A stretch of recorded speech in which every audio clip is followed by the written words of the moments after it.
to the League of Women Voters of Winona General Election Forum for Minnesota Senate candidates for the 21st and 28th districts. I'm Stephanie Nuttall, your moderator for this event. Our timekeeper this evening is Lori Ortega. The League of Women Voters is a nonpartisan volunteer organization organized at the local, state, and national level to encourage citizens to become educated and participate in government. I'd like to start tonight's event by thanking our 2020 forum co-sponsors, the Advocacy Center of Winona, AAUW Winona Branch, Home and Community Options, Project FINE, Winona Occupational Rehabilitation Services, WRC, and the Winona State University Department of Social Work. Due to the COVID-19 national pandemic, we are providing this forum via government access channels and a Zoom option. The general public is not in physical attendance. LWV Winona would also like to thank the City of Winona for allowing us to hold this educational forum in the council chambers and for the use of their staff and technical assistance in providing these forums. While we as a league do study and take stands on issues, we do not endorse or support political parties, candidates, or tell voters how to answer referendum questions. We do read statements from candidates who are unable to attend our forums. This evening, we welcome Minnesota Senate candidates. For the 21st district, we have candidates Mike Goggin and Ralph Kaler. For the 28th district, we have candidates Sarah Kruger and Jeremy Miller. This forum is intended to provide the voters with information so they can make an educated choice on the ballot. The views expressed in this educational forum are those from the candidates. We do encourage our members as individuals, as we encourage all of you at home, to get involved in your community. The LWV Winona participation policy and ground rules were provided to the candidates with their invitation to attend. This is a live cable TV broadcast with a Zoom option. The public was invited to submit questions for candidates through the LWV Winona email site or its Facebook page. Question sorters from the LWV and its co-sponsors viewed the questions, and LWV moderator has final selection of questions to the candidates. Questions may be revised, consolidated, or modified as determined by the moderator. This forum is being taped, may not be edited, and must be broadcast in its entirety and in accord with all FCC regulations. Candidates may share via Facebook the taped forum in its entirety. LWV never edits or takes snippets from forum tapes to share through any public media. This taping is for the public to view in its entirety to assist in ballot choices. The LWV will determine questions to be asked, and attempts in good faith will be made to cover all areas of interest expressed in advance of the forum by the public. The candidates do not know the questions in advance. Questions that are hostile, partisan, embarrassing, inappropriate, or of a personal nature will not be asked, and questions on similar topics may be grouped. All questions become the property of the League of Women Voters. Candidates will be required to strictly observe time limits on their responses. Our timekeeper will hold up cards indicating that time is about to expire, and once the stop card is displayed, candidates will stop at the end of their current sentence. For opening statements, candidates will have 2 minutes. For responses to questions, they will have 1 minute, and for their closing statement, they will have 1 minute. The candidates here tonight have agreed to allow me to address them by their first names, and we are now going to begin with opening statements. Our first speaker will be Mike. Well, thank you, Stephanie. Thank you, League of Women Voters, and congratulations on your first 100 years of service to our community. But before I go any further, I do want to say happy anniversary to my wife. We're celebrating our 30th anniversary tonight. I'm here in Winona. My wife is in Denver, Colorado with my son and daughter-in-law, helping them move into a new home. But I grew up in Red Wing. I'm been a member of Red Wing for most of my life. My mom and dad, Barb and Joe Goggin, were pillars of the community in Red Wing with all their public service that they did. My brothers, Ron, my sisters Cindy and Amy, are also heavy into public service in the community. And that's why I got into this. It was all about public service. Mom and Dad always said, use your God-given skills and talents to help better the community, help people out, and that's why I'm doing this. I do currently serve on the 4 committees, the Agriculture, Finance, and Policy Committees, Vets Committee, and the Jobs and Economic Development Committee. And in my private life, I'm an electrical engineer and a project manager at the Prairie Island Nuclear Power Plant. Currently, we're in a refueling outage. I'm working the night shift, so I may look a little tired today, but I'm very proud of my teams. We had a large electrical modification portfolio that at 4 o'clock this morning, we successfully turned that over to our operations at the plant, and I couldn't be more proud of my team, my electricians that are on the team, their skills that they bring to the team and the plant, and you know, I couldn't be more proud of them. We did it safely, no issues, no accidents, and we really made the plant a lot better for the future. To deliver 100% carbon-free energy on the lines 24/7, 365. And with that, you know, I got into this because we were not being represented with common sense people at the Capitol. They were doing things at the Capitol like raising taxes on farmers. Oh, thank you. Sorry, I didn't see it. First, congratulations on your anniversary, Mike. That's a good accomplishment. It's a great honor to be the warm-up band for the presidential debates tonight. I think that's, who would have ever thought we'd be the lead-up for that. But thank you for your time and consideration. Most people are unaware that we have no active farmers and no renewable energy business owners in the Minnesota Senate. We need that representation at the table. You can change that by voting for me, Ralph Kaler, for Senate District 21. I'm a fourth-generation family farmer, a worker, a solar developer, and a business owner. I know what it's like to buy my own health insurance, and I also understand the cost to a business of buying insurance for employees. In our company, we've created over 100 megawatts of solar. That's the equivalent of planting 30 million trees, created over 100 new jobs, and brought over 200 million of economic development to rural Minnesota. It's not promises about what we'll do. Like you, my career, my family, my retirement, and quality of life depend on Minnesota being prosperous. I am not okay with kicking the can down the road on major decisions. My opponent will be fine. He's got a corporate job and health care's provided. It's not urgent for them to fix this. I won't accept inaction. I am impacted, and I won't be a puppet for a political party. For those of us in the working world, if we don't get our job done, we cannot expect to keep it. I best understand the district and your needs. I will earn your support, and I will ask for your vote before November 3rd. Thank you.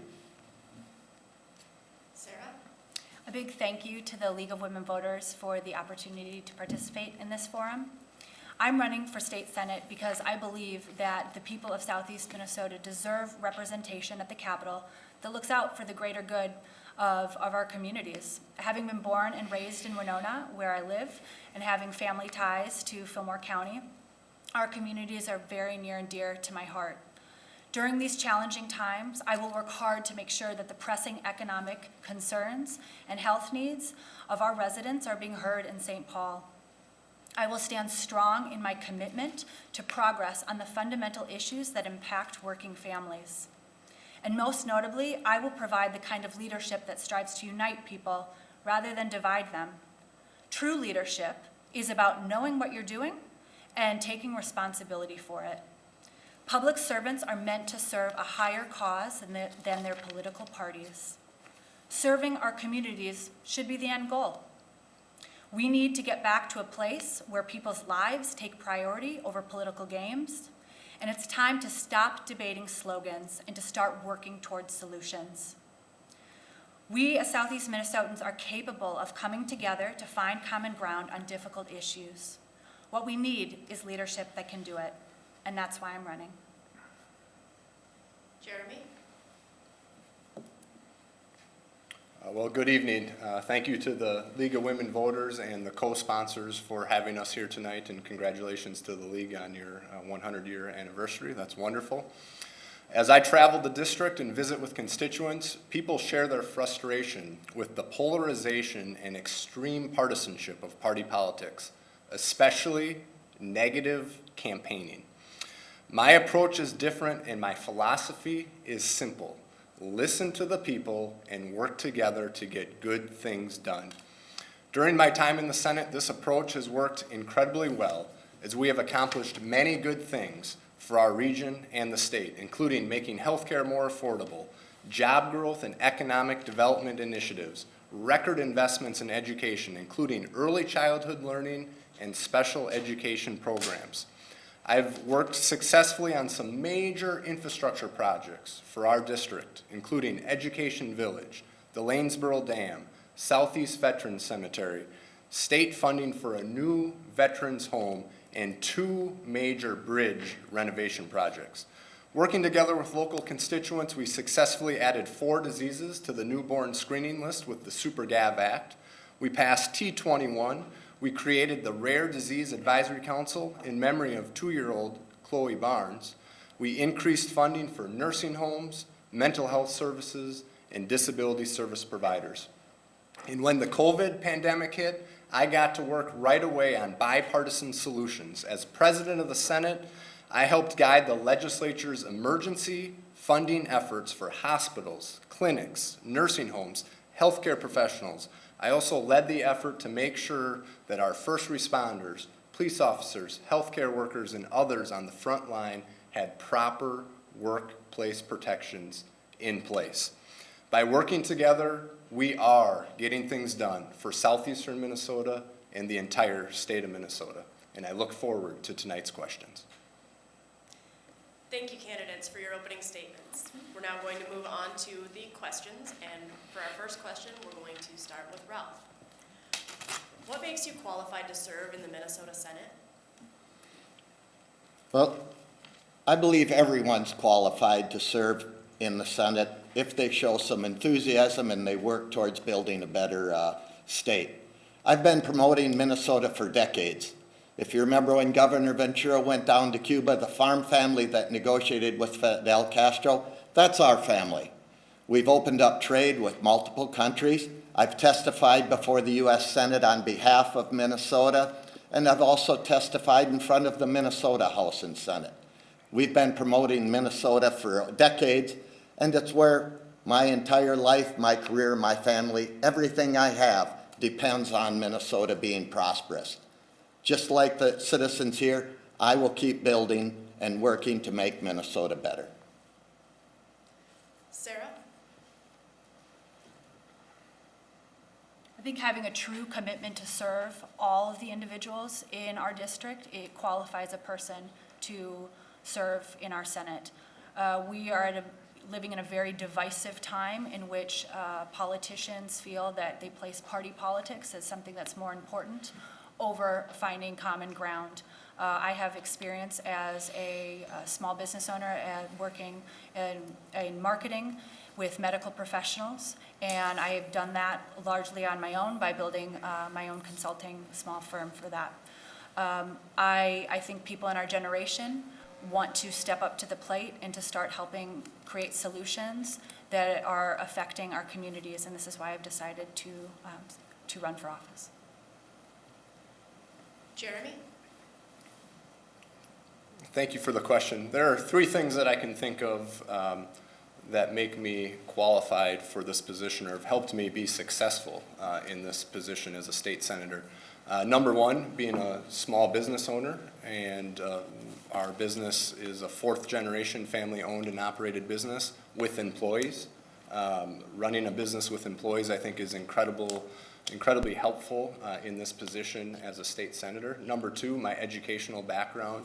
I'm a technical college guy. I have a 2-year degree from Minnesota State College Southeast in accounting, and that accounting degree has been incredible in helping me understand the budget, make decisions when it comes to the state of Minnesota's budget. So the small business background, the accounting background, and then probably most importantly is Janelle and I, my beautiful wife Janelle, have been married for over 11 years. We have 3 children. The family values that I bring with me to the legislature are incredibly important. So small business background, accounting background, and family values.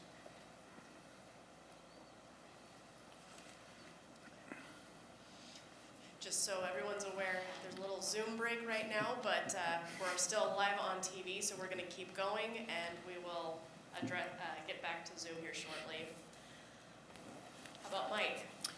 Well, as I said in my opening statements, I come from a family that we are dedicated to public service. We don't have self-service in any of our endeavors that we do. It's all about helping others, making life better.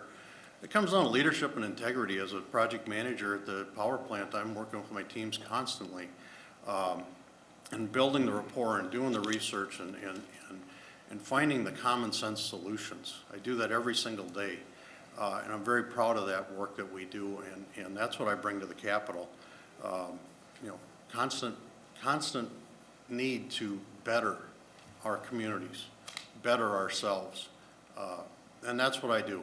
I've championed many bills at the Capitol with bipartisan support and got them through and signed into law by the governors. And that's what it's after. I mean, my whole thing is about, let's make sure we're doing everything we can to have people get the highest quality of life to live, work, play, and retire here in the state of Minnesota. Thank you.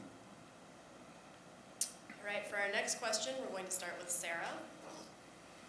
What are your top 3 priorities if elected to the Minnesota Senate?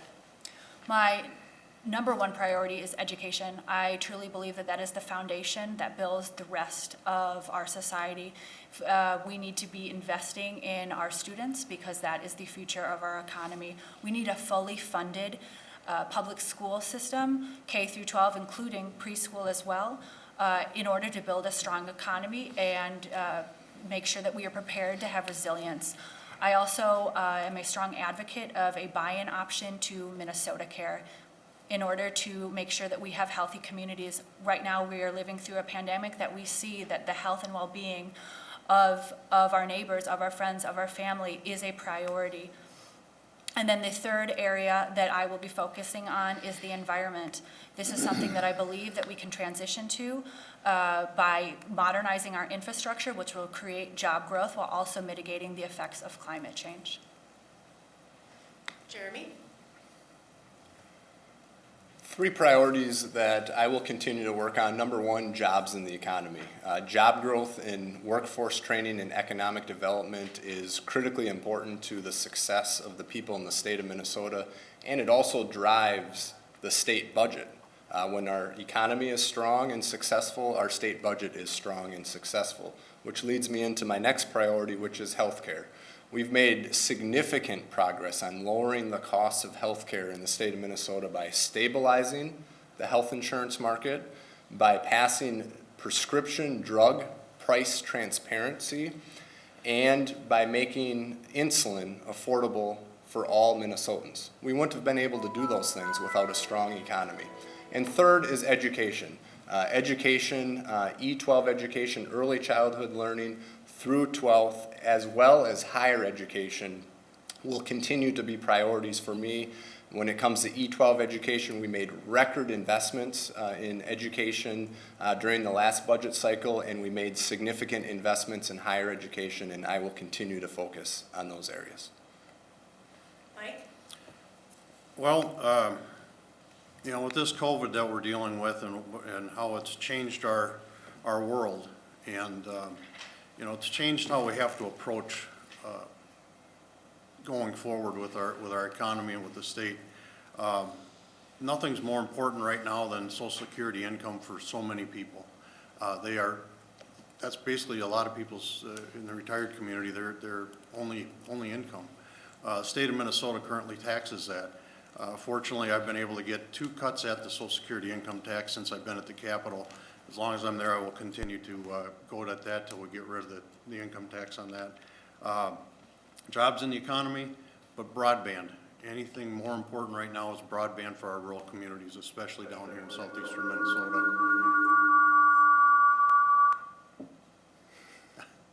And with that, I will stop.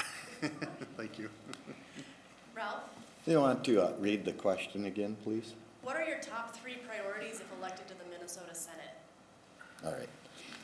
Well, the first one is we need to broaden the accessibility and affordability of health care. Many people are just one major event away from homelessness or bankruptcy. It brings a lot of stress. If we can deal with the health care on the big issue rather than getting crumbs and crackers out of this, we can reduce a lot of stress on small businesses, on on people that are working in our small towns. The second item would be to mitigate climate change through practical and scalable solutions. And the third one is to get equitable support and opportunity for our rural economies. That includes rural broadband. We've had our elected officials talking about it for years and years with little being done. School funding and daycare are other issues that we need to work on, that we need to bring some equity and reasonable funding so we can continue to have our rural communities grow and develop. Okay, thank you. On to our third question. I heard a number of you mention public education. How do you believe that can and should be funded? And for that question, we'll start with Jeremy. Well, thank you for the question, and public education was one of the priorities that I mentioned earlier. Education is 41%, E12 education is 41% of the state's general fund budget. So we invest over $20 billion every 2 years, $20 billion over the biennium, that's billion with a B, into public education.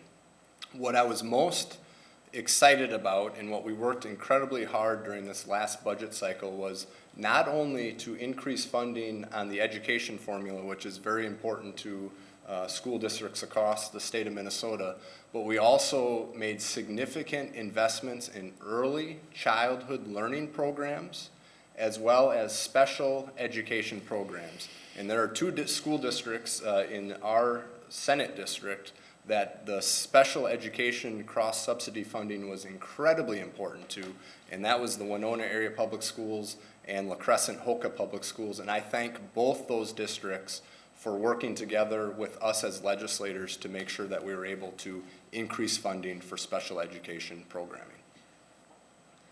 Mike? As Jeremy said, 41% of the budget is the public education. But the biggest thing is we have got a disparity in our funding formula for our school districts. The metro areas get a significant amount more per pupil than our rural districts do. I've been fighting for the change in that to get that so it's fair and equitable across the board for every single student in their communities to be able to get the equal funding for their education. You got Twin City schools that are getting $12,000, $13,000, $14,000 a student, whereas you have rural communities that are getting $4,000, $5,000, $6,000 per student. We need to fix that funding formula. I've been championing that effort since I've been up there, and I will continue to do that going forward. Ralph? Funding our public education is a major portion of the budget, as they mentioned. But we've got unfunded mandates that have come through. Our legislature is doing short pay and late pay to the schools. That's not helping them. And we need to make sure we maintain our long-term facilities maintenance. We're going to come with a new cost on this. The new mode of education is raising costs significantly. We're going to be coming forward, we've got a deficit, but we're going to see significantly more expense with our schools as we try to clean them, maintain the students' health, and open them back up. So we've got a whole new paradigm shift that we're going to have to work on, and talking about what we're trying to do isn't going to be good enough. We need to have action to actually get the big things done. Sarah?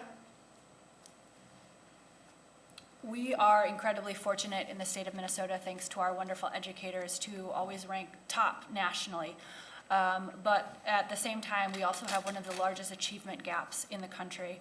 And we know, studies have shown, that fully funded early education and preschool is shown to significantly minimize that gap. So we need to be investing in that. We cannot continue to think that we can solve problems in hindsight.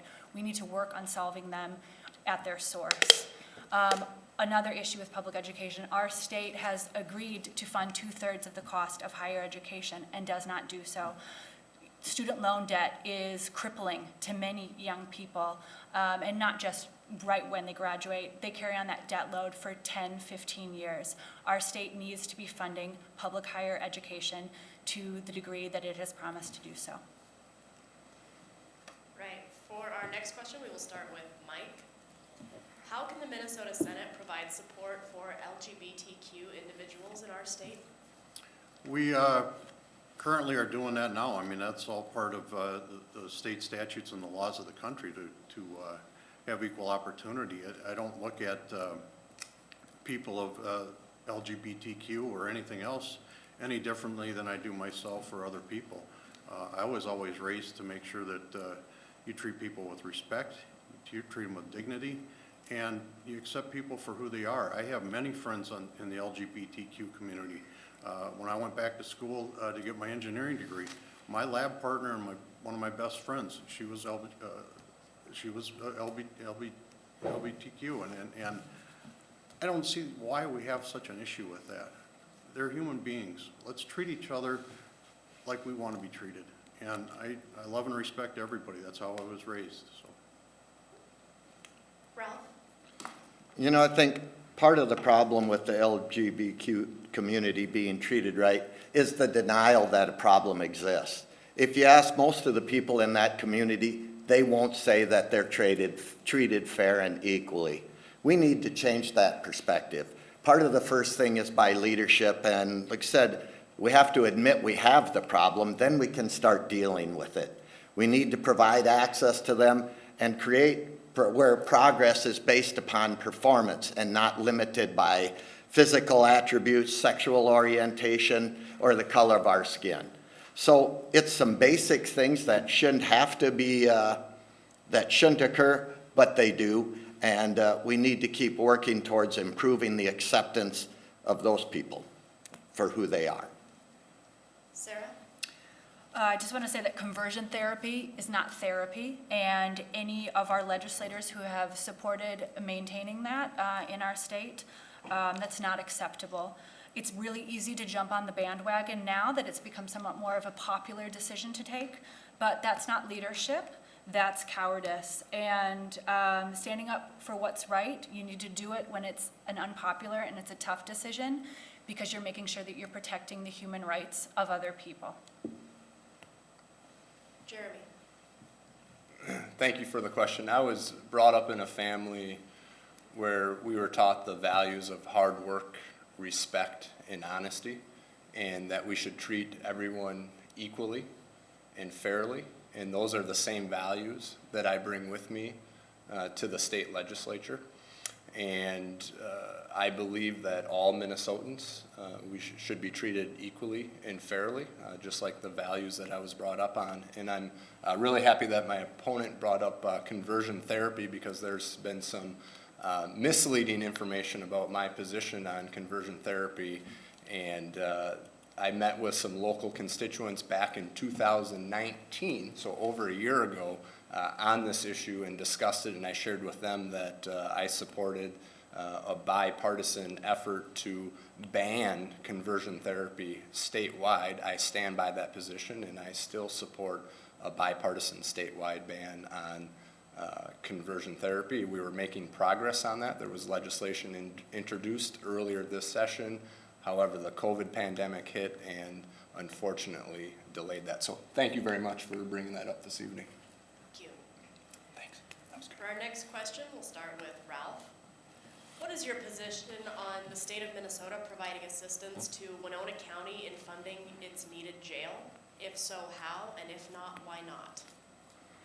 You know, that's one I need to learn more about the situation. As we've got funding, that's a local decision.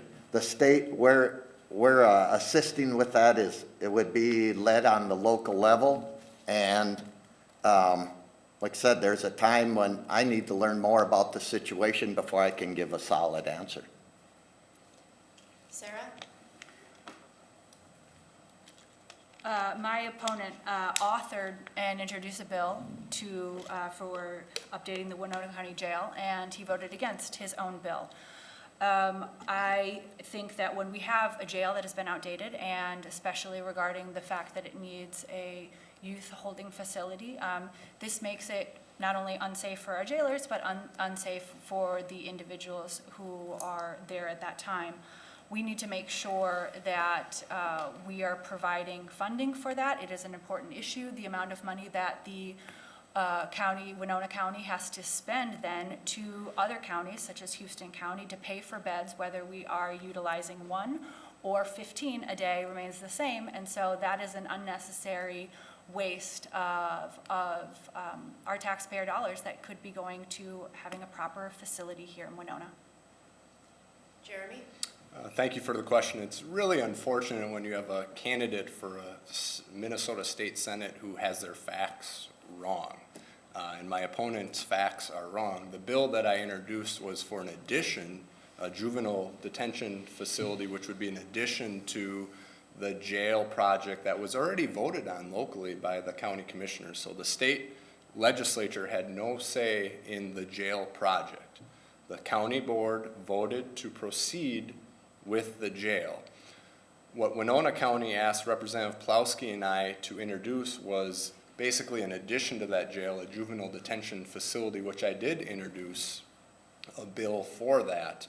And I would say that there's additional funding for land acquisition for Winona County in the current bonding bill that is being discussed and that I am strongly advocating for, and that we're hoping that the Minnesota House of Representatives pass, because if anyone that doesn't know, a bonding bill has to originate in the Minnesota House of Representatives before the Minnesota Senate has an opportunity to vote on it. So I'm actively involved in those discussions, and we're hoping that if the governor calls another special session, that there will be a bonding bill that has funding for the land acquisition for the Winona County Jail included in it.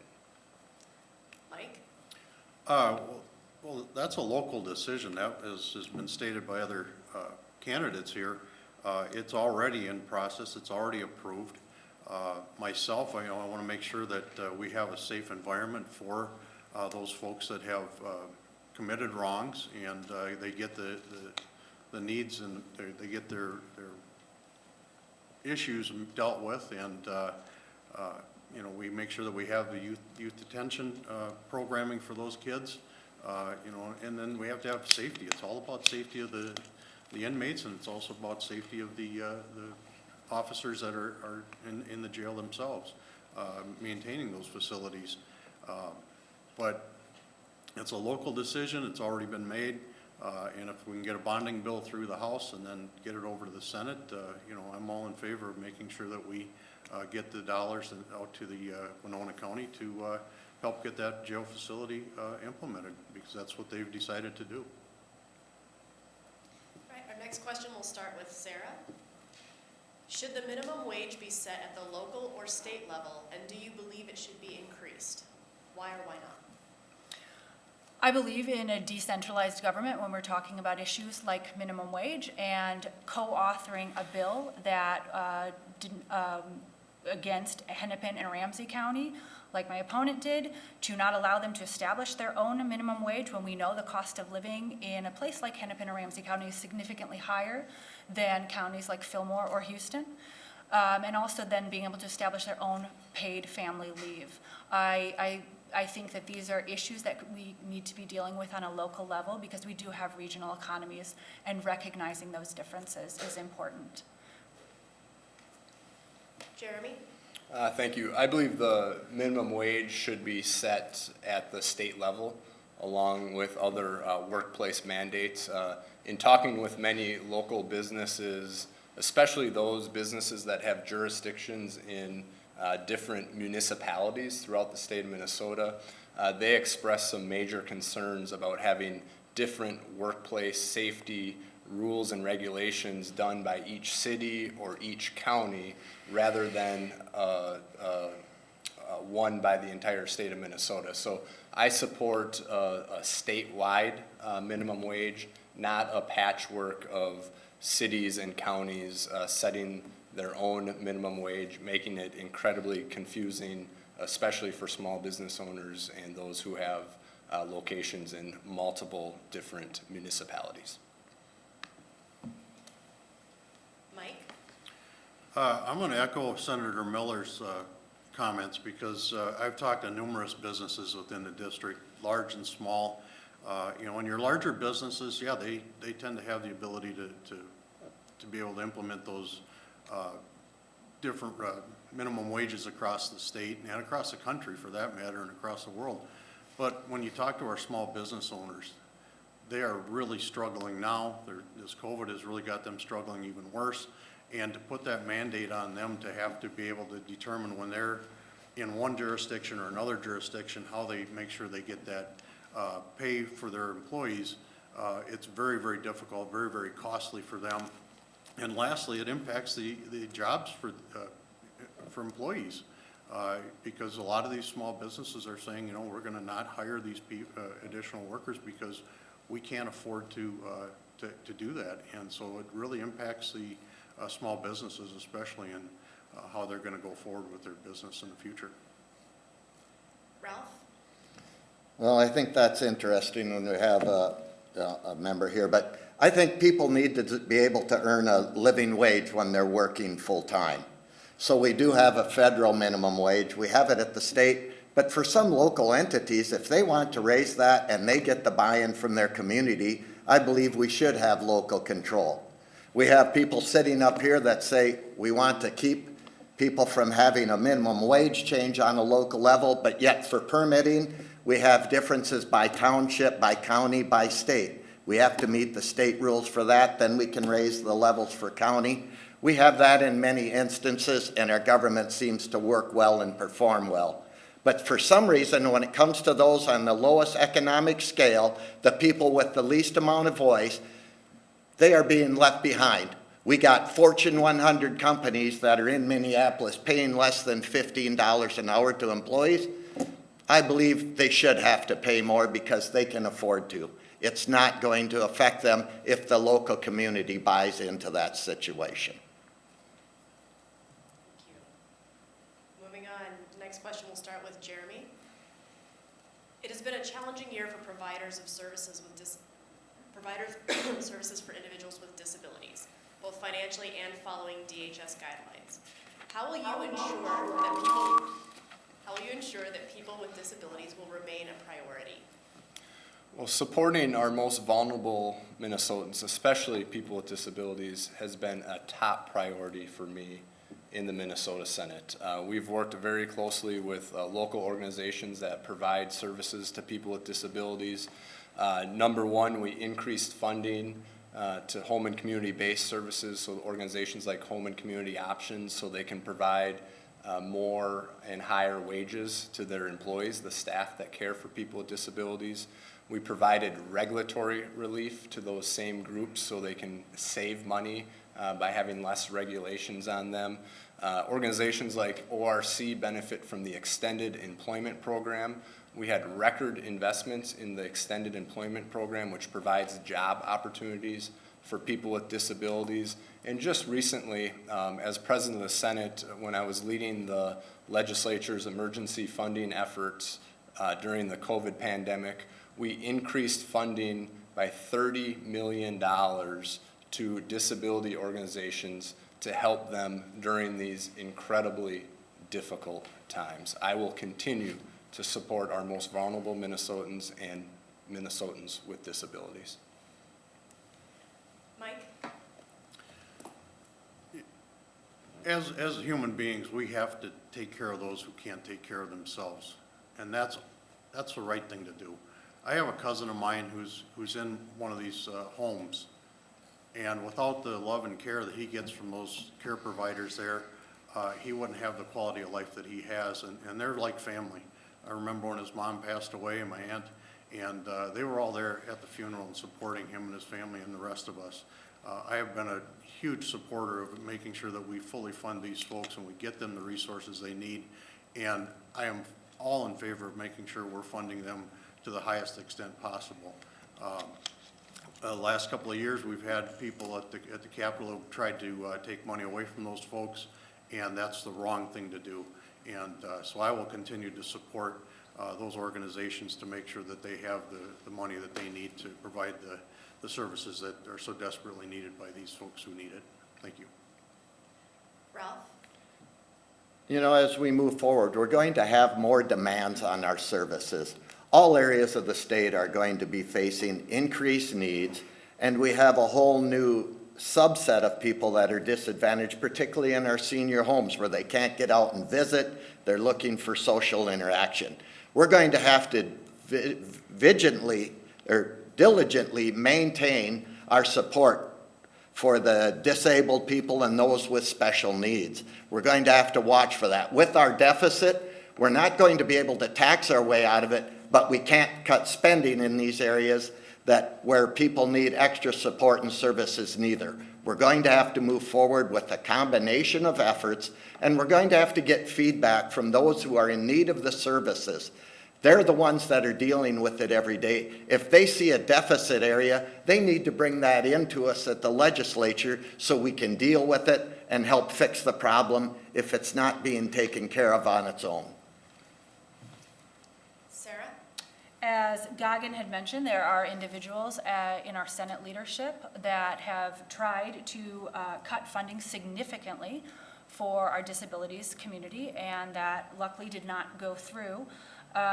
Especially when we're talking about things like the omnibus bill and the implications of that. Many individuals know that I help take care of my uncle who is intellectually disabled, and knowing the vulnerability that many of those individuals face when it comes to being able to represent themselves and their rights and advocacy on their behalf, we need to make sure that these individuals have all of the resources that they need, especially during a pandemic when so many of them are struggling.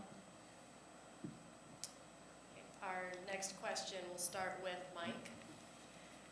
The pandemic is affecting the Minnesota economy. What can be done to help businesses in your district now and to address the long-term issues? We need to get them opened up. We need to give them the resources they need to be able to do that, give them that ability. Right now, the governor has complete and total control of that, and the voice of the people is not being heard through the legislature, through their elected officials.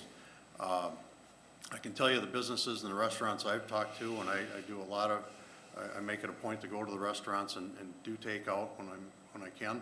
And at the end of the day, you know, we have the ability to understand what's going on with this COVID and how to mitigate it through masks, physical distancing, cleaning, things like that. But we need to start letting our small businesses especially open up and get a fair shake on this, because we've kept the big box stores like Walmart and Target and those open, but we've shuttered our small businesses, and we need to give them the same opportunity as well. Ralph? Now, as we move forward with the pandemic, we need to start working on the big things and fix them first. A bonding bill would have really helped. That would bring long-term employment, would create jobs that we can invest, and it would bring a lot of workers and put a lot of workers back on the job and give them work. We also need to make sure we fix the health care so that that's covered, so that people aren't worried what they're going to do. And as an employer, we need to keep our people safe first. We need to have cooperation amongst our government. We've got a candidate that tried to sue the governor because he'd like the efficiency of how our Senate and House works. In a pandemic situation, that doesn't make sense. So businesses need to pivot and find their new ways of doing business to stay open. They need leadership from the top, and we need to have consistent leadership with that. And that would be the first few things that would really help us as business owners and for our laborers to keep them working. Sarah? Could you please repeat the question? The pandemic is affecting the Minnesota economy. What can be done to help businesses in your district now and to address long-term issues? I'd like to echo Ralph's statement that we need to get a bonding bill through, and playing partisan politics at a time when people are struggling and expecting them to have to suffer the ramifications of party politics is pretty pathetic. In regards to our small businesses, we need to make sure that they are supported, but we also need to make sure that people are safe. And I think that being able to juggle both of those things simultaneously is possible, but we have to do it with a plan. Republican leadership loves to say, yeah, let's do this, let's open everything up, do it. Okay, what's your plan? You know, and I think that realistically needs to be an issue. 3 times the Republicans in the Senate have attempted to take away Waltz's powers without presenting a plan once. That's a problem. We don't have a magic wand to wave and COVID's gonna go away. Safety must come first, and we will have a stronger economy when we have a healthy constituency. Jeremy? Well, thank you. I think one of the things the Minnesota legislature can do to stimulate the economy is pass a bonding bill. The Minnesota Senate in May we've had one bonding bill on the Senate floor. I voted yes on that bonding bill. I believe Senator Goggin voted yes on that bonding bill as well. And in the Senate, to pass a bonding bill, you need a supermajority, Democrats and Republicans. We had the number of votes to pass the bill going on the floor. Governor Walz, for whatever reason, called several Democrats and threatened to take their projects out of the bonding bill if they voted yes on it. So unfortunately, that bonding bill failed on the Senate floor, and Governor Walz admitted in a press conference that he did make those phone calls. The single most important thing we can do to help our small businesses is give them some flexibility on opening in a safe and responsible manner. Having discussions with small businesses throughout the district, they're really struggling right now, and we need to give them some flexibility to open in a safe and responsible manner. Thank you.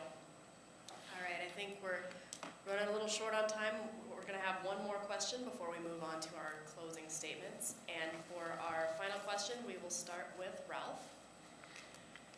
Racial bias training has been part of training for law enforcement, public employees, and others. Would you continue this training? And what else can the legislature do to support racial equity and/or address issues of racism in our society? You know, absolutely, we need to continue the training. I think we all understand that we aren't about defunding the police, we are about supporting law enforcement. We need to do that, and we need to reduce social inequity and social injustice. So a lot of that comes back of getting rid of red line laws. We need to open up the opportunity and provide access to get housing that was denied for many of our minorities and in earlier years. So we need to change how our law enforcement operates with their use of force. Who would have ever thought that Minneapolis would become the center of a worldwide movement to change racial inequities and social injustice? We have an opportunity to lead the world in this, and we need to show how Minnesota can come together and create equality for equal opportunity for all involved. Sarah? I support continuing the use of that training. I believe that everyone in our communities deserves to be safe. So whether we're talking about members of our communities who are people of color or hardworking law enforcement, and supporting communities of color and supporting law enforcement are not mutually exclusive. And in fact, in order to live in very safe communities, we need to be doing both. These are very difficult conversations, and I believe that they require listening over judgment, but I know that we can come together on these issues in a manner that everyone has a voice at the table. Jeremy? Thank you for the question. The legislature actually worked on this recently in a bipartisan manner. Republicans and Democrats came to the table, community members, law enforcement. We had an open, honest, and very difficult discussion, and the result of that was a bipartisan package of police reforms that provides additional training to police officers, limits excessive force, including chokeholds, gets more community involvement on the post board. We did all these things without taking away law enforcement's ability to protect our communities, which I believe is incredibly important. So it wasn't an easy discussion, but it was a discussion that had to be had, and thankfully we worked together, Democrats and Republicans, just like on every other issue that I've worked on in the legislature, and we came to an agreement, a bipartisan solution that was good for the people of the state of Minnesota. Mike? You know, I work in an industry that we do continuous improvement training all the time. And that's what we need to make sure that we give to our law enforcement officers, that they have the ability to continue with the racial bias training and any other benchmarking that's done and best practices that are found throughout the country and the world in that community, in the law enforcement community. But also, we as individuals, as human beings, need to show each other respect and courtesy and dignity. We can't legislate people to be nice to each other, but I will continue to work on any improvements that we can to help our law enforcement work with our communities and the various sectors of the community. Lastly, last night I was talking with a good coworker of mine, a great friend of mine. He's a person of color. His cousin was just shot and killed at a restaurant in Louisville, Kentucky. He was having dinner with himself and two of his friends who happened to be white. And you know, it's terrible that this is happening, and we have got to do all that we can to help people learn to love each other.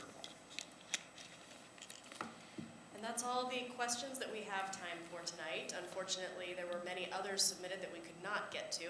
So I'd like to encourage everyone at home to reach out to the candidates regarding their positions on topics of interest to you to find out more. We're now at the end of our forum, and it's time for candidates to present their 1-minute closing remarks. And for this, we will be starting with Sarah. I want to thank everyone who tuned in to watch this forum tonight. It's a very important time in our state and nation's history to be involved politically and informed on issues.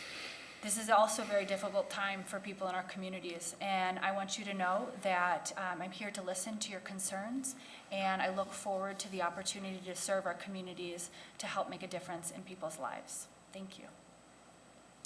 Jeremy? Well, thank you again to the League of Women Voters and all the co-sponsors for hosting this event tonight. I'd like to wish all the candidates. I met my opponent tonight for the first time, so it was nice meeting you. And to all the candidates here, I wish you the best of luck in November. And I hope that I've showed the people of southeastern Minnesota that I am here to listen and work together and get things done. There have been some comments tonight that have been false and misleading that we all heard, and it's disappointing when people run for politics and they try the mudslinging negative campaign tactics. I won't do that. I stay above the fray. I focus on listening and working together and getting good things done for the people of the state of Minnesota. And I also want to say, on behalf of my wife Janelle, our 3 boys, Drew, Luke, and Tom, and myself, we'd like to thank all of our first responders, healthcare workers, police officers, and others on the front lines who have been risking their lives each and every day to help keep our communities safe. Thank you. Mike? Well, thank you again to the League of Women Voters for hosting us tonight, and to their sponsors as well. Very great discussion. Enjoyed all the great insights that everybody here at the table had. But again, this is about public service. This isn't about self-service. This is about getting out there and representing with integrity in the highest character possible at the Capitol. And I've done that the last 4 years. I've been that public servant. I've been up there using thoughtful discussions, thoughtful conversations to make sure that what we do at the Capitol is in the best interest of the people of the state of Minnesota and the district here. You know, lastly, you know, Ralph Kaler in 2013-14 was involved in the solar scandal here in Winona County that ended up costing the taxpayers and the voters $312,000. And then also in 2018, he testified at the Capitol. He talks about safety first for his employees, but he was up there testifying to reduce the safety protocols for our electricians in the field from a ratio of 1 to 2 journeyman to electrician to apprentice to a 1 to 4, and that's uncalled for. Thank you. Ralph? Yeah, thank you. Interesting to bring it up at the end from the man who authored a bill to kill community solar and appears in American Petroleum Institute ads. Check the facts on Winona County. It cost the county money because the administrator received a payout award for wrongful termination. Also, I think your guys that work in solar are better. I don't think they need 1 supervisor for 2 people. They're better workers than that. They can do more, and they agree with that. I think our economy comes into it. I think it's a sign of what's coming forward. Our government has a couple big issues coming forward. We need to rebuild the economy, and we need to deal with the big deficit. This is going to require a decrease in government spending and an increase in revenue adjustment. It's going to require us to do more with less money. Our current senator couldn't get that job done working with the government pre-COVID. It's insanity to think they will do now. We need a fresh face and a positive approach. I bring hope to it. I have created jobs. I've opened up markets in Minnesota and in foreign markets, and I bring a message of inclusion and respect for the law. Thank you, and I hope to earn your vote in November. Thank you to each of our candidates for participating in this educational event, as well as thank you to our co-sponsors, Advocacy Center of Winona, AAUW Winona Branch, Home and Community Options, Project FINE, Winona Occupational Rehabilitation Services, WORC, and Winona State University's Department of Social Work. Additional thanks to HBC for taping this educational forum and the City of Winona for assistance with the Zoom session. This forum in its entirety will be made available prior to the general election after all of the LWV Winona 2020 forums are completed, and it will be available on the LWV Winona Facebook page as well as through YouTube. Please join us tomorrow, Wednesday, September 30th from 5:30 to 6:30 p.m. to hear from the candidates for Winona Area Public Schools Districts 3, 4, and 5. Just like tonight, this event will feature live government channel access through